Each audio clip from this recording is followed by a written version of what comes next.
अस्सलाम वालेकुम। को साहब की हाल ने? ठीक ठाक। ਤੇ ਦੱਸੋ ਇੱਕ ਤੁਹਾਡੇ ਕੇ ਸਵਾਲ ਹੈ ਮਤਾਨੋ ਦੇ ਵਿੱਚ ਤੇ ਜੀਪੀਐਲ ਦੇ ਵਿੱਚ ਕੀ ਫਰਕ ਹੈ? Allora, ਅੱਛਾ ਮੈਥਾਨੋ ਤੇ ਜੀਪੀਐਲ ਕੀ ਫਰਕ ਹੈ? ਮੈਂ ਤੁਹਾਨੂੰ ਦੱਸਣਾ ਇੱਥੇ ਇਟਲੀ ਦਾ ਮਤਲਬ ਕੀ ਹਿਸਾਬ ਕਿਤਾਬ ਹੈ ਜਾਂਦੀ ਤੇ ਫੰਕਸ਼ਨ ਆ ਰਿਹਾ ਹੁੰਦਾ ਵੇ।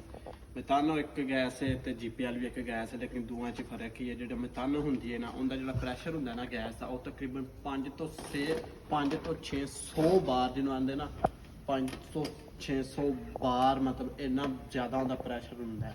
ਪ੍ਰੈਸ਼ਰ ਜਿਹਨੂੰ ਅਸੀਂ ਆਉਂਦੇ ਹਾਂ ਪ੍ਰੈਸ਼ਰ ਹੁੰਦਾ, ਤੇ ਜਿਹੜਾ ਵਿੱਚ ਜੀਪੀਐਲ ਆ ਗਿਆ ਉਹਦਾ 4 ਤੋਂ 5 ਬਾਰ ਹੁੰਦਾ ਵੇ। ਤੇ ਮੈਥਾਨੋ ਜ਼ਿਆਦਾ ਤੇ ਬਾਕੀ ਇਟਲੀ ਦੇ ਵਿੱਚ ਇੱਥੇ ਆਵਾਮ ਸੁਣਦੀ ਹੈ, ਵਹਿੰਦੀ ਹੈ, ਜਿਹੜੀਆਂ ਗੱਡੀਆਂ ਮਤਲਬ ਲੈਂਦੀ ਹੈ ਕਿ ਜਿਹੜਾ ਹੁੰਦਾ ਨਾ ਮੈਥਾਨੋ, ਉਹਦੀ ਦਾਤਾ ਦੀ ਸਕਾਦੈਂਸਾ ਨਹੀਂ ਹੁੰਦਾ, ਤੇ ਜਿਹੜਾ ਜੀਪੀਐਲ ਹੈ ਉਹਦੀ ਦਾਤਾ ਦੀ ਸਕਾਦੈਂਸਾ ਹੁੰਦਾ। ਦਾਤਾ ਦੀ ਸਕਾਦੈਂਸਾ ਕੀ ਸ਼ੈ ਵੇ? ਦਾਤਾ ਦੀ ਸਕਾਦੈਂਸਾ ਇਹ ਹੁੰਦਾ ਜਿਹੜੇ ਪਿੱਛੇ ਸਿਲੰਡਰ ਪਏ ਹੁੰਦੇ ਨੇ ਨਾ, ਜਿਹੜੇ ਹੁੰਦੇ ਨਾ ਜੀਪੀਐਲ ਦੇ, ਉਹ ਤੁਹਾਨੂੰ 10 ਸਾਲਾਂ ਬਾਅਦ ਲਾਜ਼ਮੀ ਤੁਹਾਨੂੰ ਚੇਂਜ ਕਰਵਾਉਣੇ ਹੁੰਦੇ ਨੇ। ਉਹਦੀ ਡੇਟ ਹੁੰਦੀ ਹੈ 10 ਸਕਾਦੈਂਸਾ, ਹੋ ਰਹੇ ਨਹੀਂ ਹੁੰਦਾ ਸਾਰਾ ਪਿਆਨ ਤੋਂ ਨਹੀਂ ਮਤਲਬ ਚੇਂਜ ਹੁੰਦਾ, ਸਿਰਫ ਪਿੱਛੇ ਜਿਹੜੇ ਹੁੰਦੇ ਨਾ ਸਿਲੰਡਰ ਉਹ ਚੇਂਜ ਕਰਵਾਉਣੇ ਹੁੰਦੇ ਨੇ 10 ਸਾਲਾਂ ਬਾਅਦ ਜੀਪੀਐਲ।